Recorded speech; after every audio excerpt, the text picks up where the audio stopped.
He stood in the rain-soaked driveway, watching the taillights disappear into the November darkness, completely unaware his wife had just signed a $50 billion contract 3 hours earlier in a downtown law office, but his hands were still trembling with the rage that had driven him to throw her and her sick child out on the street just moments before. The fever-stricken little girl's coughs still echoed in his ears, but his pride had built walls too thick to let guilt penetrate, at least not yet.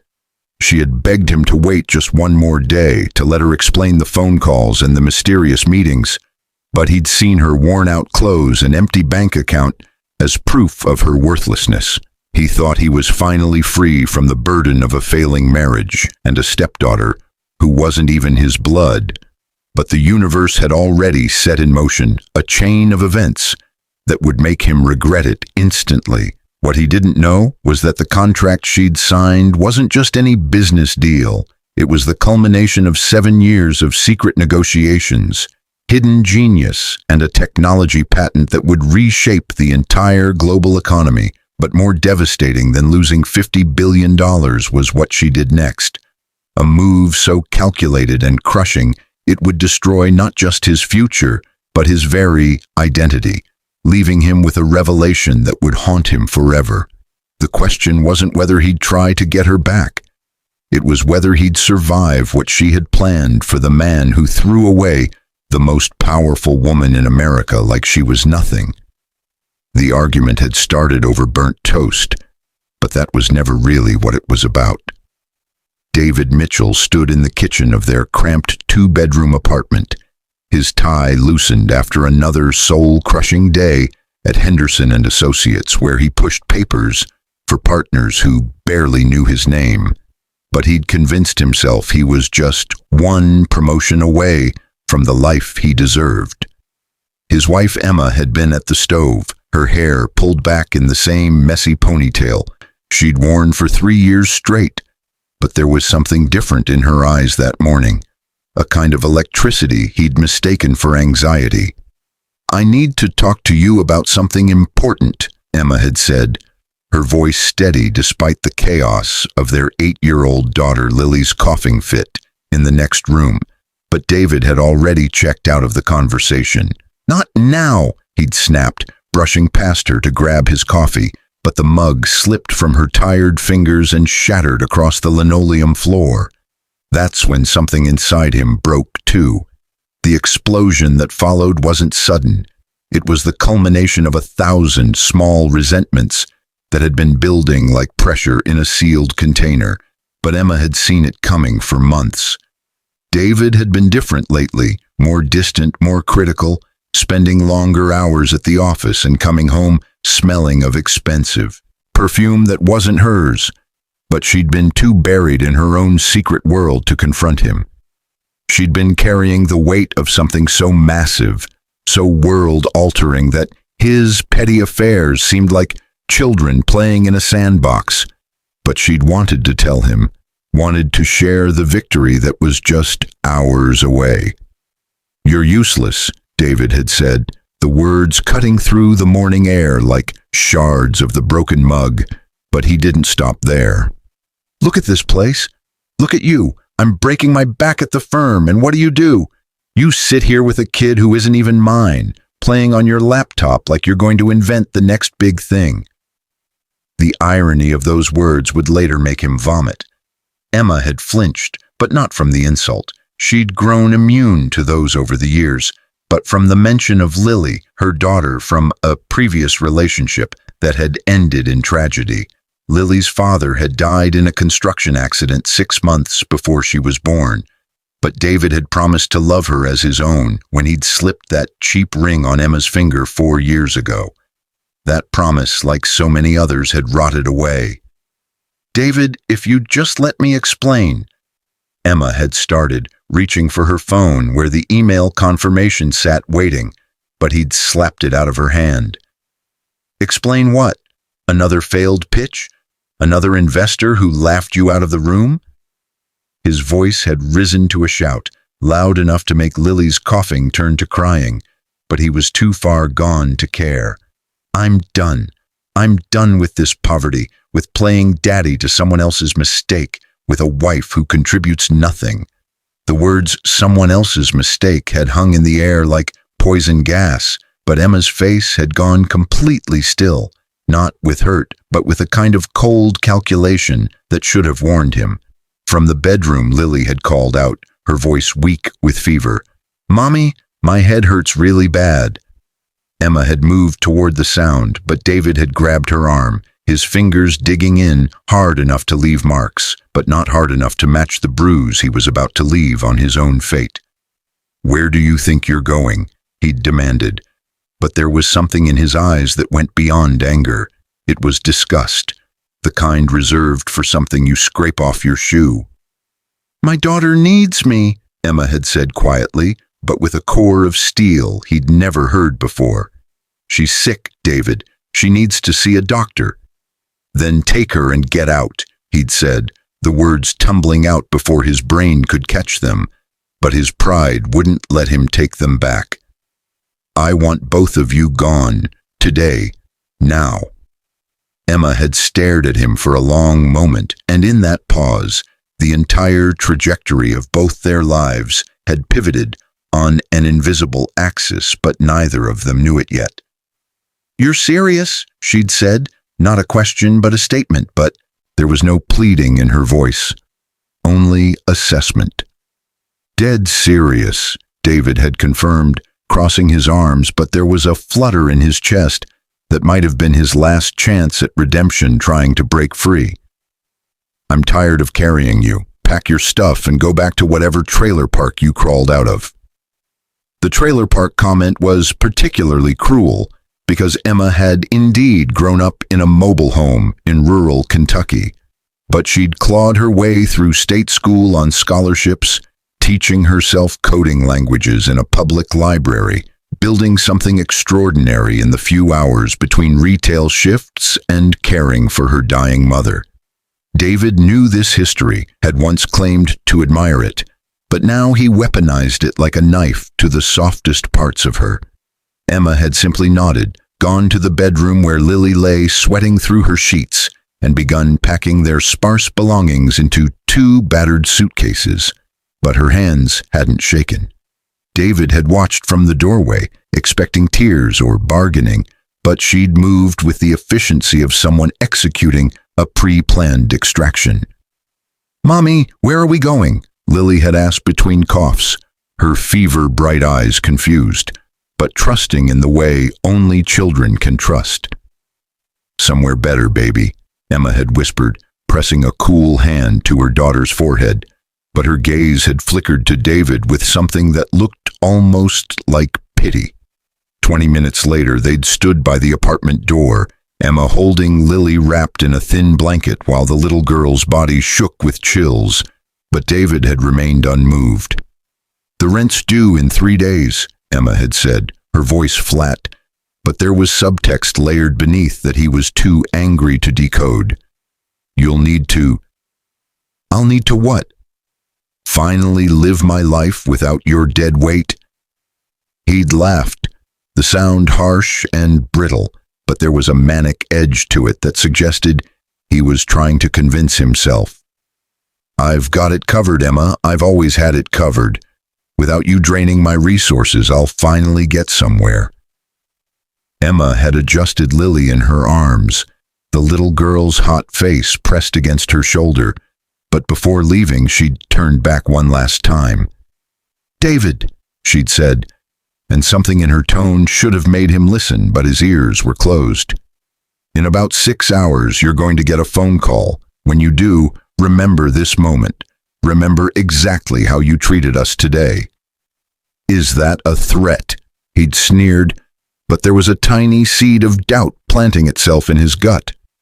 "No," Emma had replied, and for just a second, the exhausted woman disappeared, and something powerful stood in her place. But then Lily coughed again, and the moment passed. "It's a prophecy."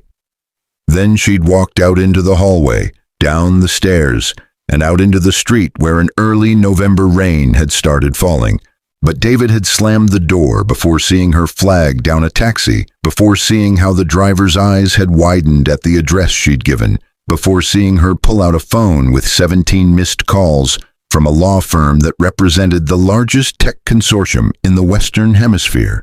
He'd stood in the sudden silence of the apartment, his chest heaving with self-righteous anger. But underneath it was something else, a creeping sensation that he'd just made a mistake. But he'd shoved it down deep. The apartment had never felt bigger or emptier, but he'd told himself it was freedom. 7 hours earlier, while David had been sitting in a conference room, pretending to understand corporate litigation, Emma had been in a glass-walled office on the 47th floor of the Morrison Tower, but she wasn't begging for scraps like David imagined. She was negotiating the final terms of the most significant technology transfer in modern history. Emma's laptop work over the past 3 years hadn't been playing around. She'd been developing a revolutionary artificial intelligence architecture that could process quantum computing data through classical systems, essentially creating a bridge that made quantum technology commercially viable for everyday applications. But more than that, she'd solved the decoherence problem that had stumped every major tech company for 2 decades. Her algorithm, which she'd coded in stolen hours while David slept and Lily napped, was so elegant and so powerful that when she'd finally revealed it to her former graduate school advisor, the woman had literally dropped her phone. The advisor, Dr. Patricia Hughes, had immediately understood what she was looking at, but she'd also understood that Emma needed protection, the kind that comes with serious legal representation and NDAs thick enough to stop corporate espionage. Within weeks, every major player in tech had been quietly contacted, but Emma had been strategic. She didn't want a bidding war that would drag out for years. She wanted a consortium deal that would lock in permanent revenue streams and protect her patent rights internationally. The negotiations had been conducted in absolute secrecy, but the stress had aged Emma visibly. David had noticed her exhaustion but attributed it to laziness, not to the 3 a.m. video calls with lawyers in Singapore and Seoul, not to the pressure of representatives from companies worth trillions, collectively all wanting a piece of what she'd built. The morning she'd tried to tell David over breakfast had been the morning of the final signing, but he'd shut her down before she could explain that the offer had been finalized.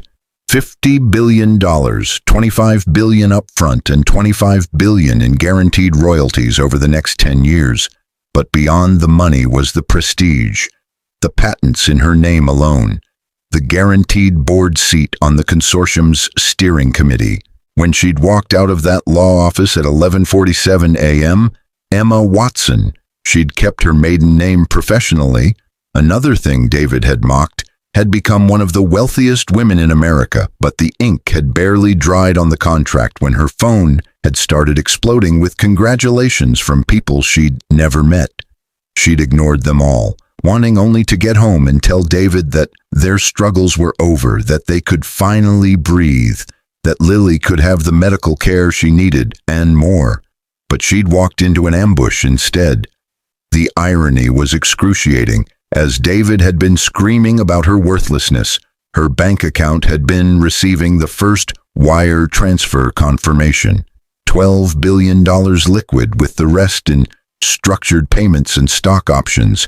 But she'd been too busy being berated and then packing to even check her phone. Now, sitting in the back of a taxi that was taking her and Lily to a private medical clinic recommended by her new legal team, Emma had finally looked at her device, but instead of triumph, she'd felt only a cold, crystalline rage. David had lasted 4 hours before the certainty started cracking. He'd tried to enjoy his newfound freedom, ordering expensive takeout he couldn't really afford, and opening a beer at 2 in the afternoon. But the apartment echoed with Lily's absence.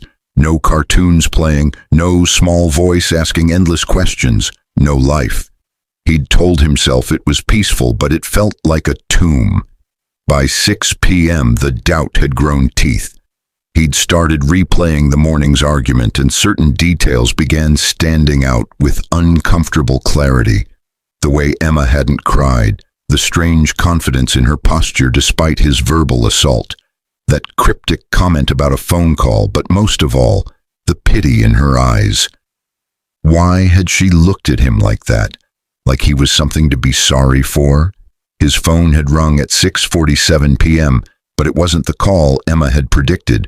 It was his mother, her voice tight with barely suppressed fury. "Did you really throw Emma out with Lily sick?" Margaret Mitchell had never liked her son's cruelty, but she'd loved Emma and Lily fiercely. "David, what is wrong with you?" "How did you—" he'd started, but his mother had cut him off. "Emma called me from the hospital. Lily has pneumonia, David. Your daughter—" "She's not my daughter," he'd interjected automatically, but the words tasted like ash. "She's been your daughter for 4 years, you selfish bastard," his mother had spat, and David had actually flinched because Margaret Mitchell never cursed, but she was cursing now. "Emma needed your support, needed you to be a man, and you threw them out like garbage."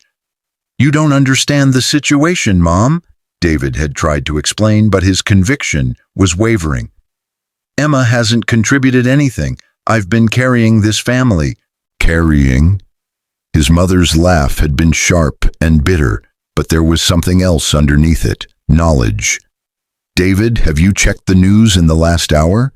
"What? No, why would—" "Check it, now. Then call me back if you have any decency left." She'd hung up, but the dial tone had sounded like a death knell. David's hands had trembled as he'd opened his browser, not knowing what he was looking for, but the front page of the Wall Street Journal had made his heart stop. "Unknown developer closes $50 billion quantum AI deal. Emma Watson's algorithm revolutionizes tech industry." Below it, a photo, Emma, looking professional and powerful in a photo he'd never seen, standing with lawyers and tech executives, but her eyes held that same steel he'd glimpsed that morning. He'd read the article 3 times, his brain refusing to process what his eyes were seeing, but the details were undeniable. His wife, the woman he'd called useless, worthless, a burden, had just completed the largest independent technology licensing deal in history, but the article was dated with a timestamp. 11:52 a.m., 5 hours before he'd thrown her out. The phone had slipped from his numb fingers, but then another call had come through, this one from a number he didn't recognize, but he'd answered with a voice that didn't sound like his own. "Mr. Mitchell? This is Raymond Park from Henderson & Associates' senior partnership." The voice had been cold and formal, but with an undertone of barely concealed disgust. "We need to discuss your employment status." "My—" "What?" David had managed, but his brain was still trying to reconcile the woman in that photo with the exhausted person he'd brutalized that morning. "It's come to our attention that you recently separated from your wife, Emma Watson," Park had continued, and David had heard papers shuffling, but more than that, he'd heard the sound of a professional burying someone. "Ms. Watson's legal team reached out to us this afternoon. They wanted to confirm your position at our firm before proceeding with several matters." "What matters?" David had asked, but he'd already known this was bad. "Well, first, we've been informed that your wife, though I understand that relationship may now be terminated, has filed for full legal separation with prejudice, citing abuse and abandonment," Park had said, his voice professionally neutral but with an edge. "Second, we've discovered some irregularities in your expense reports over the past 18 months. Nothing that we would normally pursue aggressively, but given the circumstances and the sensitivity of having an employee connected to this situation." "You're firing me," David had said, the words flat, but his insides were liquid. "We're asking for your resignation, effective immediately," Park had confirmed, but then his voice had dropped lower. Between you and me, Mitchell, you're an idiot. That woman you threw away this morning, Her legal team is already one of our biggest potential clients. They called us before calling anyone else because they wanted to know exactly who you were and what you were worth. You know what they found? A mediocre associate with questionable ethics and a gambling problem you thought no one knew about. David's secret sports betting, another thing Emma hadn't known about, had suddenly become very relevant, but in the worst possible way. He'd tried to protest, but Park had rolled over him. Your personal problems are now a liability to this firm. Clear out your desk tomorrow morning. Security will escort you. The line had gone dead, but the implications kept echoing. David had sat in the growing darkness of his apartment, his phone buzzing with notifications he was afraid to check, but each one was another crack in the reality he'd built for himself. A text from his brother. Just saw the news. Please tell me you didn't do what Mom said you did. An email from the landlord. Mr. Mitchell, I've been contacted by Ms. Watson's attorneys regarding the lease. We need to discuss immediate termination of your tenancy. A voicemail from his college friend Jackson. Dude, your wife just became a billionaire and you kicked her out? Are you actually insane? But the worst message had come at 8:23 p.m. A single text from an unknown number that he somehow knew was Emma. I tried to tell you this morning. I wanted us to celebrate together. I wanted Lily to have a father, but you showed me exactly who you are. The papers will be served tomorrow. Don't try to contact me. There's nothing left to say. Below it, a link to a live press conference that had apparently just concluded, but David's finger had hovered over it for a full minute before he'd clicked. But he'd needed to see. The video had shown Emma transformed, not just cleaned up, but radiating a confidence that seemed to light the screen. But she was flanked by lawyers who looked like they could buy and sell small countries. A reporter had asked the question David was mentally screaming. Ms. Watson, there are rumors about your personal life, about a separation from your husband. Can you comment? Emma's smile had been serene, but her eyes had been ice. But more terrifying was the calculation visible in them. This wasn't emotional reaction, but strategic execution. I can confirm that I've filed for legal separation from David Mitchell, she'd said, her voice clear and strong, but without a trace of the exhaustion he'd always heard. This morning, he threw me and my 8-year-old daughter, who was suffering from a severe fever, out of our home. He was unaware that just hours earlier, I had signed the contract you're all here to discuss. His exact words were that I was useless and that my daughter was someone else's mistake. The press room had erupted, but Emma had held up a hand, and the silence that followed had been immediate and total. The power dynamics were already clear, but they were being broadcast worldwide. I'm sharing this not for sympathy, but as a statement of fact, Emma had continued, and David had watched himself become a cautionary tale in real time, but he'd been unable to look away. For 3 years, I worked on this technology while being told I was worthless. I raised my daughter alone while being told she was a burden. I endured emotional abuse while building something that will change the world. So let this be clear. I owe my success to no one but myself and the people who believed in my work, not my character assassination. Another reporter had jumped in. Will Mr. Mitchell receive any portion of the settlement? Marital assets? No, Emma had cut in, and her smile had widened, but it wasn't kind. We had a post-nuptial agreement drafted 2 years ago when I first began serious negotiations. David signed it without reading it. He said my little projects weren't worth his time to review. But that agreement specifies that any intellectual property developed independently belongs solely to the originating party. David signed away any claim to my work, and by extension, any financial benefit from it. He'll receive nothing. David had made a sound then, something between a sob and a laugh, but it had come out as a choke, but Emma hadn't been done. Furthermore, she'd continued, and this was where the knife had really twisted, but she'd delivered it with the precision of a surgeon. Any attempts to claim abandonment or seek alimony will be met with full legal disclosure of his gambling debts, his affair with a paralegal at his former firm. Yes, I knew about that.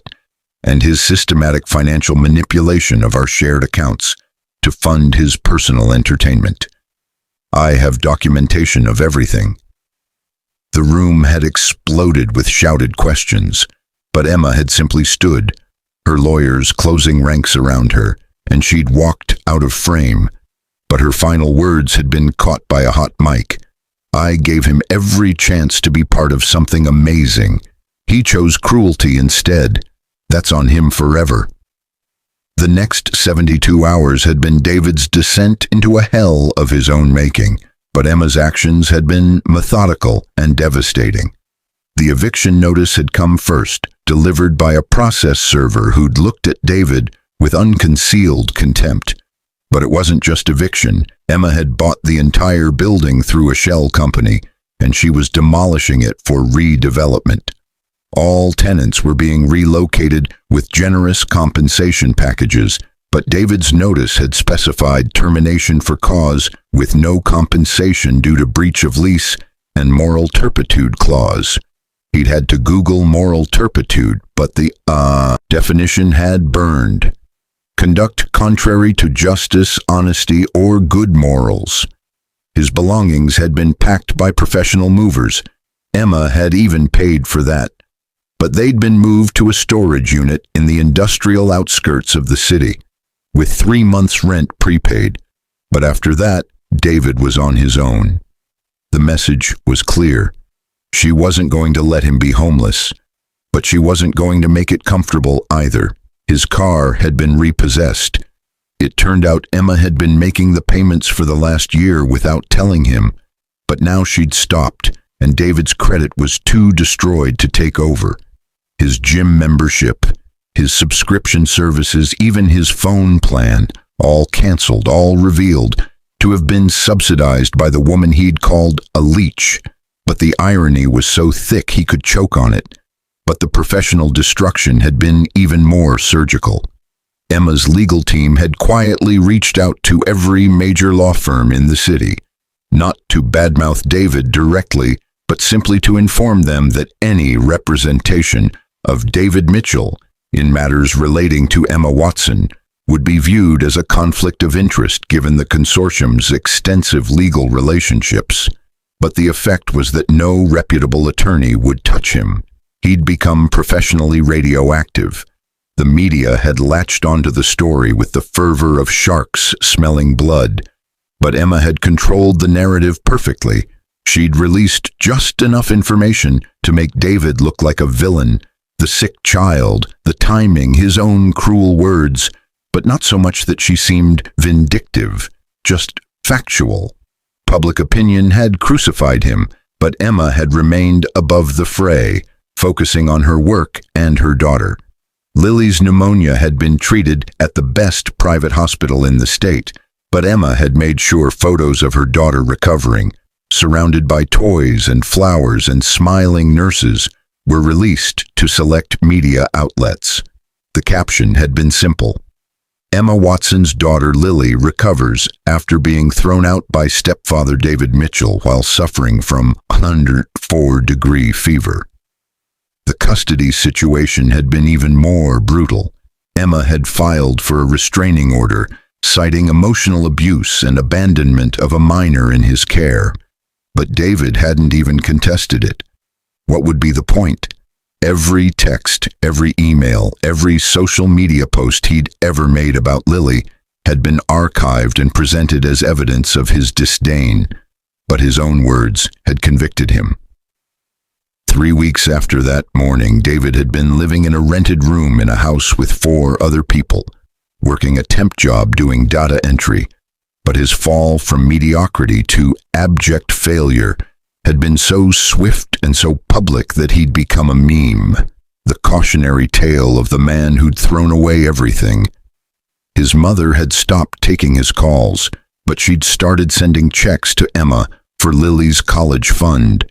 each one a silent indictment. Of her son. His brother had unfriended him on all social media, but not before posting a long essay about toxic masculinity and entitlement that everyone knew was about David. His few remaining friends had drifted away, not wanting to be associated with that guy. But the cruelest cut had come on a Tuesday morning 5 weeks after the breakup. But it hadn't come from Emma. It had come from Lily. David had seen them at a distance in a park, Emma and Lily. But Lily had been laughing, running, completely healthy, but more than that. She'd been happy in a way he'd never seen when he'd been around. Emma had been pushing her on a swing, and the sound of their shared joy had carried across the grass. But it had sounded like music from a life he'd never really been part of. Lily had seen him watching from across the park, but instead of running over or even waving, she'd simply turned back to her mother, pressing close. And Emma had wrapped her arms around her daughter protectively, but not frantically. They'd simply turned and walked the other way, and David had realized he'd become nothing to them. Not even worth acknowledging, but certainly not worth hating. He was just erased. 6 months later, David had started rebuilding in the most modest ways possible, but the world had moved on while he'd remained frozen in his shame. Emma had become one of the most influential people in technology, her face on magazine covers, her algorithm being implemented in everything from medical diagnostics to climate modeling, but she'd also become an advocate for women in STEM and for single mothers, her story inspiring millions. She'd started a foundation that provided resources for women escaping abusive relationships. The irony wasn't lost on anyone, but especially not on David, who'd seen the foundation's name. The Lily Watson Foundation for Second Chances. The second chances hadn't been for him, though, but for people like Emma and Lily who'd been underestimated and thrown away, but who had the strength to rebuild. David had tried to reach out once 6 months in, but his email had bounced back from Emma's account with an automated response. This sender has been permanently blocked. All correspondence from David Mitchell is automatically deleted without being read, per Ms. Watson's instructions. He'd tried calling, but his number had been blocked on her cell, her office, even the foundation's general line. But the message was clear. He no longer existed in her universe. The permanent nature of it, the forever part that Emma had promised, revealed itself slowly but inexorably. Every job application David submitted was mysteriously rejected, not because Emma was actively blackballing him, but because his name had become synonymous with a cautionary tale. But HR departments Googled candidates, and what they found made him unhireable at any professional level. His dating life had become a nightmare, but not just because women Googled him too. It was because he couldn't stop comparing everyone to Emma, but specifically to the Emma he'd never really seen until it was too late. He'd missed who she actually was, focusing only on his own resentments, but now he could see clearly all that he'd destroyed.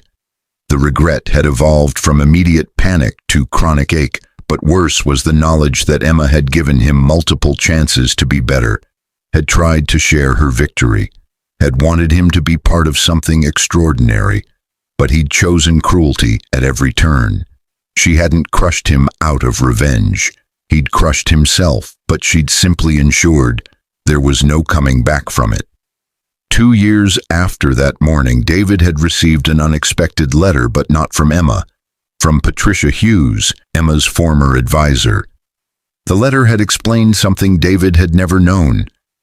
Emma had been diagnosed with a rare autoimmune condition 3 years prior, something that had caused her chronic pain and exhaustion, but she'd hidden it because she hadn't wanted David to see her as even more of a burden. Every day he'd called her lazy. She'd been fighting her own body just to function, but she'd still somehow managed to code a world-changing algorithm. She never told you because she was afraid you'd leave her, Dr. Hughes had written, but the words felt like nails. So she pushed through, taking care of Lily, taking care of you, and building something magnificent, all while in pain. The morning you threw her out, she'd just received test results showing her condition was worsening. She needed support, David, but you needed her to be perfect and profitable. You broke the strongest person I've ever known, but somehow she's rebuilt herself into something even more formidable. The letter had continued. I'm telling you this not because Emma asked me to. She doesn't think about you at all anymore, which should tell you everything, but because I believe in consequences matching actions, but I also believe in complete information.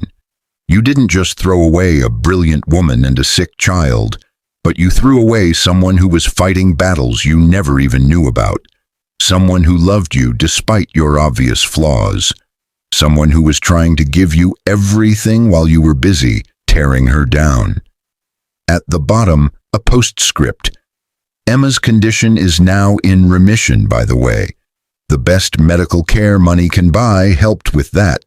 But more than that, removing stress from her life made all the difference. You were the stress, David. Your absence healed her. David had read that letter 100 times, but each reading had made the truth heavier. He hadn't just been cruel in a moment. He'd been systematically destroying someone who'd been fighting to survive and thrive simultaneously. But he'd been too self-absorbed to notice.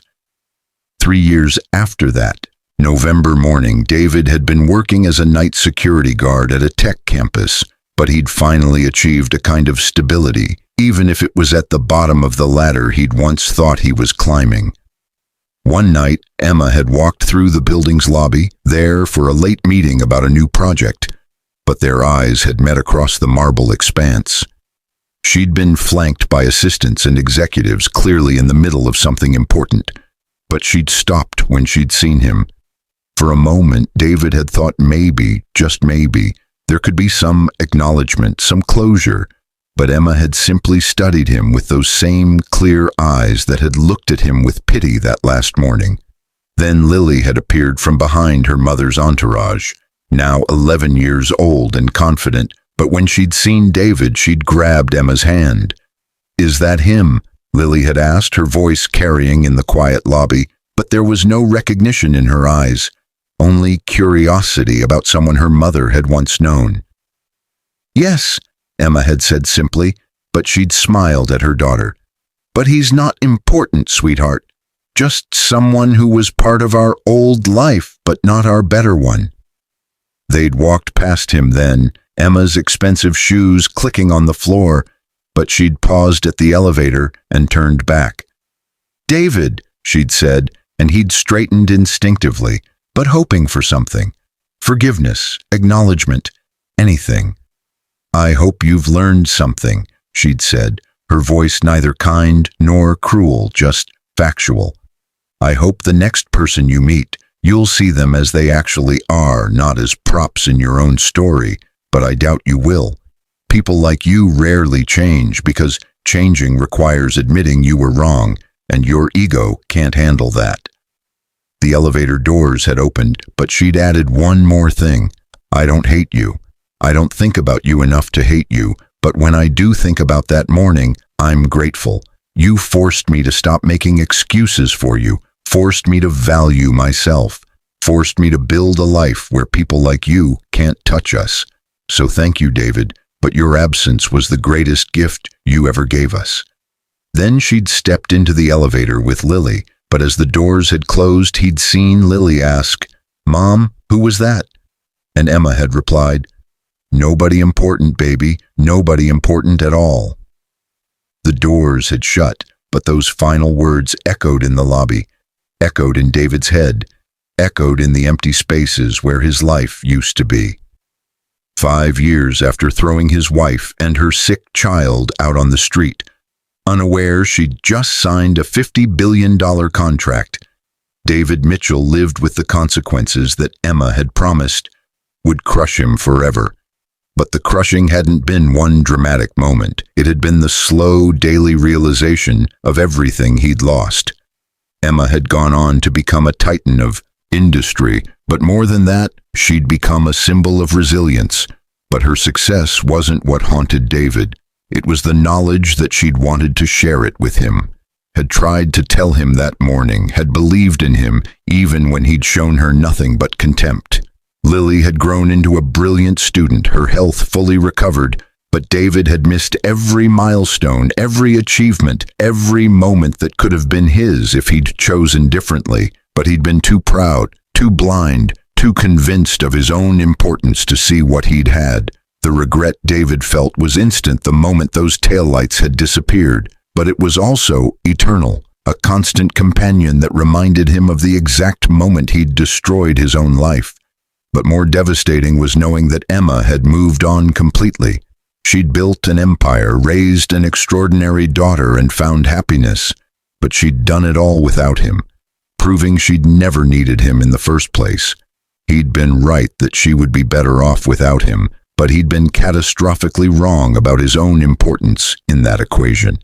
The title of his life story had been written that November morning, but the ending kept getting longer, each day adding another word to the infinite sentence of consequences he'd authored himself. Unaware his wife had just signed a $50 billion contract, he threw her and her sick child out on the street. He regretted it instantly, and what she did crushed him forever. But the forever part was still being written, one empty day at a time in the spaces where love and family and possibility used to live. But now there was only the echo of what he'd thrown away, and the crystalline certainty that some mistakes can't be unmade, some words can't be unsaid, and some doors, once slammed shut, never open again. 10 years had passed since that November morning, but David Mitchell still woke up, calculating the difference between what he had and what he'd thrown away. The math was simple, but devastating. Emma's net worth had grown to over $200 billion through smart investments and continued innovation, but David made $42,000 a year managing a small storage facility on the outskirts of town. The numbers told one story, but the human cost told another. He'd tried therapy for a while, but sitting across from Dr. Morrison every Tuesday had felt like excavating a wound that never quite healed, but the therapist had been relentless in pushing him toward accountability. "You keep talking about what you lost," Dr. Morrison had said during their final session, but his tone had been sharp with frustration. "You never talk about what you destroyed. Emma didn't take anything from you, David. You burned it all down yourself, and you're angry that she wouldn't stay in the ashes with you." David had stopped going after that because the truth was a mirror he couldn't stand to look into, but the reflection followed him everywhere anyway. He'd seen Emma twice more over the years, both times from a distance that felt like continents, even though it was only across a street or through a window. But each sighting had been a knife to whatever remained of his pride. The first time had been 4 years after their separation, when Emma had been giving a commencement speech at the state university, but David had been there fixing a broken lock on a maintenance door. He'd watched through a crack as she'd addressed thousands of graduates, her voice amplified across the quad. But what had struck him wasn't her success or her eloquence. It was Lily standing in the front row, 15 years old, and looking at her mother with such pure admiration that it had made David's chest physically hurt. "My mother taught me that your value isn't determined by who recognizes it," Lily had said in a student speech that preceded Emma's, but her words had carried the weight of lived experience. "She taught me that when people try to make you small, you don't shrink. You build something so big they can't ignore it. But more importantly, you build it for yourself, not for them. She taught me that the people who truly matter will see you, even when you're invisible to everyone else." David had known, watching that moment, that he'd lost more than a wife and stepdaughter. He'd lost the chance to be the person who saw them, but instead, he'd been the person who'd made them invisible to himself through willful blindness. The second sighting had been just last year at a random coffee shop. in a neighborhood David rarely visited. But Emma had been there with a man who looked kind, who'd pulled out her chair and made her laugh in a way David didn't remember ever achieving. They'd been comfortable together, their body language speaking of genuine partnership. But what had destroyed David wasn't jealousy, exactly. It was the recognition that Emma had found what he'd been too broken to give her. The man had said something, and Emma had reached across the table to squeeze his hand. But the gesture was so simple and so full of trust that David had felt like he was watching through a window into a life he'd forfeited his right to enter. Lily had been there too, now 19 and home from MIT, where she was apparently studying bioengineering, but she'd been showing them something on her phone, all three of them laughing at whatever it was. They'd looked like a family, complete and whole, but David was the missing piece that had never actually been necessary. He'd been an obstacle they'd overcome, not a foundation they'd built on. He'd left the coffee shop without ordering, but his hands had been shaking so badly he'd had to sit in his car for 20 minutes before he could drive. His mother had died 2 years ago, but she'd left everything to Emma and Lily in her will, with a note that had been read aloud by the lawyer. To Emma, who showed more grace than my son deserved, and to Lily, the granddaughter of my heart, if not my blood, you are my legacy, not him. David had been left his mother's collection of ceramic birds, 12 pieces worth maybe $300 total, but the message had been clear. Even his own mother had recognized what he'd destroyed and had chosen to invest in the people he'd thrown away. His brother Marcus had emigrated to Australia and changed his last name, but not before sending David a final email. I can't be related to you anymore, not publicly. What you did to Emma and Lily was unforgivable, but what's worse is that you're still making excuses. You don't take responsibility. You just feel sorry for yourself, and there's a difference. Don't contact me again. The email had arrived 5 years ago, but David had read it probably 1,000 times, each reading confirming what he already knew but couldn't quite accept. The dating apps had been a special kind of torture, but David had tried them anyway out of pure loneliness.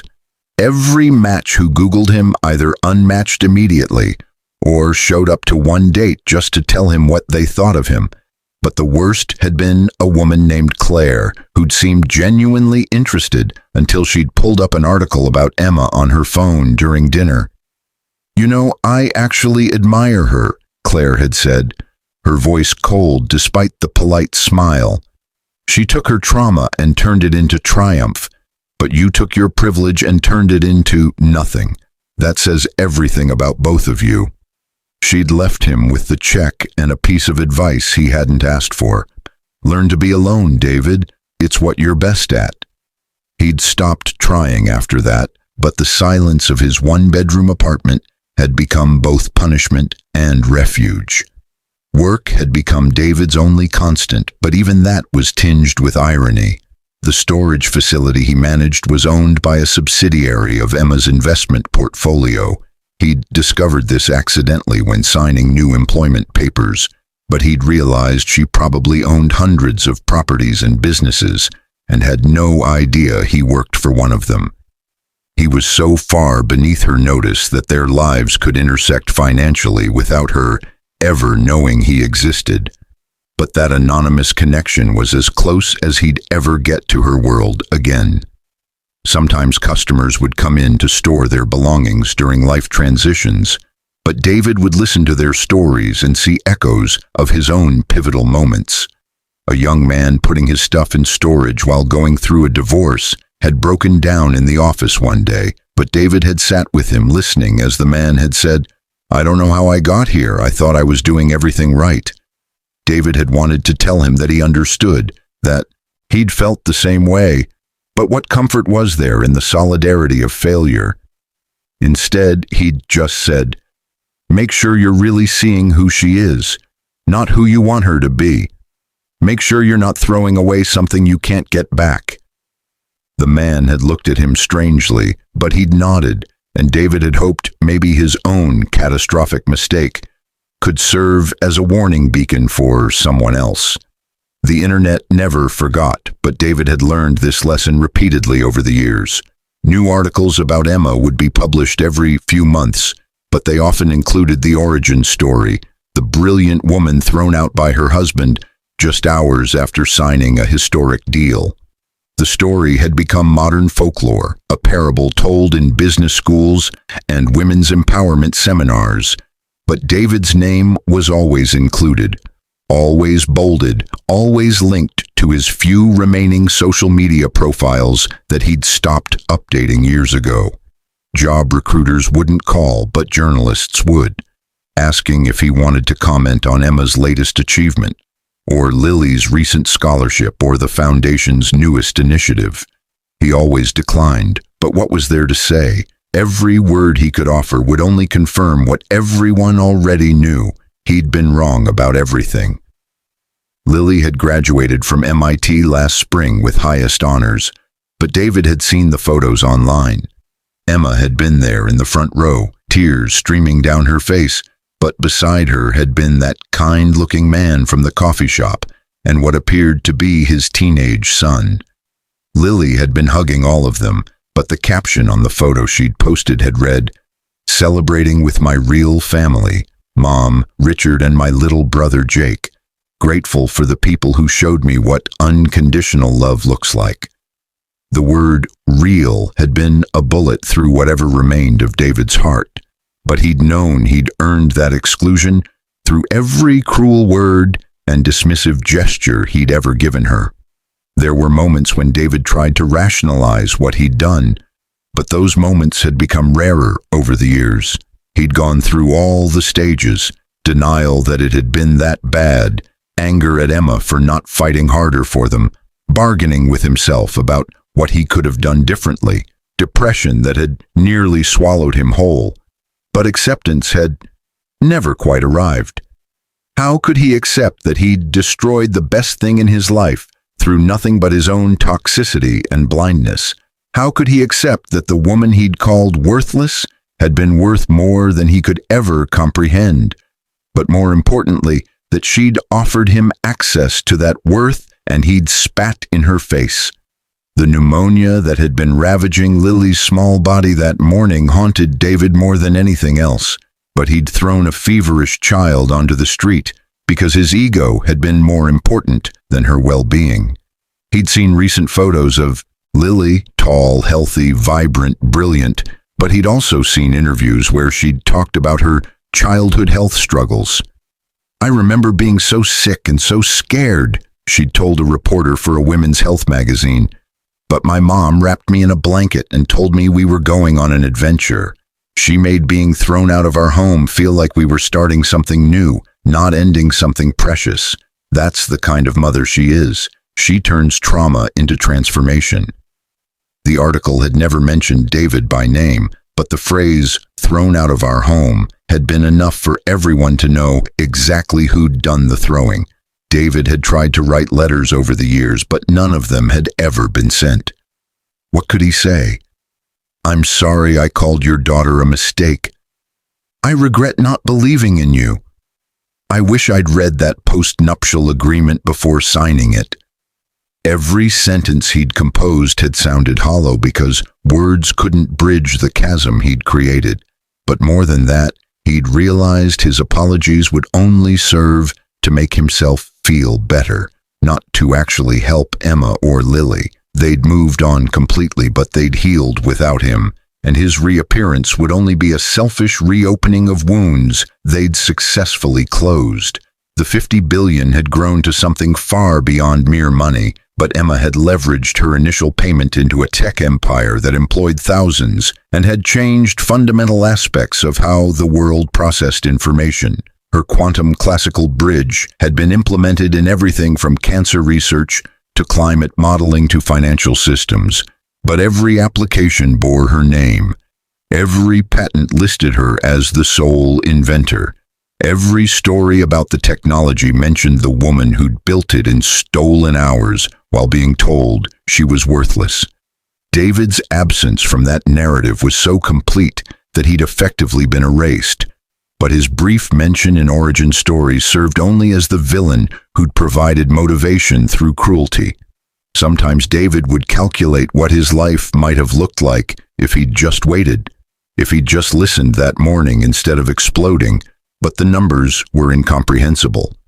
Community property laws wouldn't have applied thanks to the post-nuptial agreement he'd signed without reading, but if he'd been supportive, if he'd been a partner, Emma might have shared the wealth voluntarily. More than the money, though, he'd have had a family. He'd have watched Lily grow up, would have been at her graduation, would have been uncle to whatever children his brother might have had if Marcus hadn't cut him off completely. He'd have had his mother's love in her final years instead of dying estranged. He'd have had respect, purpose, belonging, but instead he had a one-bedroom apartment with second-hand furniture and a job that paid just enough to keep him from homelessness, but not enough to build anything resembling a future. The instant regret he'd felt that November evening had never subsided, but it had evolved into something more complex, a full understanding of exactly how much he'd destroyed, and exactly how deliberate that destruction had been. It wasn't a moment of anger, it had been a pattern of contempt, a systematic devaluation of someone extraordinary, a choice to be cruel when he could have been kind. But these realizations came too late to matter to anyone but himself. Emma's promise that what she did would crush him forever had proven absolutely accurate, but the crushing hadn't been through legal action or public humiliation, though both had certainly happened. The real crushing had been watching her thrive without him, watching Lily grow into an exceptional young woman who didn't need a father because she had a mother who was enough, watching Emma find love with someone who apparently knew how to value her. But most of all, the crushing came from the knowledge that he'd been offered a front row seat to something miraculous, and he'd chosen to leave the theater because he hadn't liked the view from his own distorted perspective. 10 years later, David Mitchell existed in the margins of a story that had moved on without him, but he was the cautionary footnote in Emma Watson's biography, the example of what to avoid in Lily's understanding of relationships, the name that came up in search results only attached to someone else's triumph. He'd wanted freedom that morning, but freedom from what? From a woman who'd loved him despite his flaws, from a child who'd called him dad even though he'd never earned the title, from the responsibility of being part of something bigger than himself. He'd gotten his freedom, but it had turned out to be just another word for nothing left to lose, and in the empty spaces of his small life, David finally understood what Emma had known that morning when she'd looked at him with pity. She hadn't needed him to become extraordinary, but he desperately needed her to become anything more than what he was. She'd been the one carrying him all along, but he'd been too proud and too blind to see it. And now he was exactly what he'd always been without her. Ordinary, forgettable, and profoundly alone. The regret was instant, but the crushing was forever, and forever turned out to be much longer than David Mitchell had ever imagined when he'd slammed that door 10 years ago on a November morning that had divided his life into before and after, but with no possibility of return.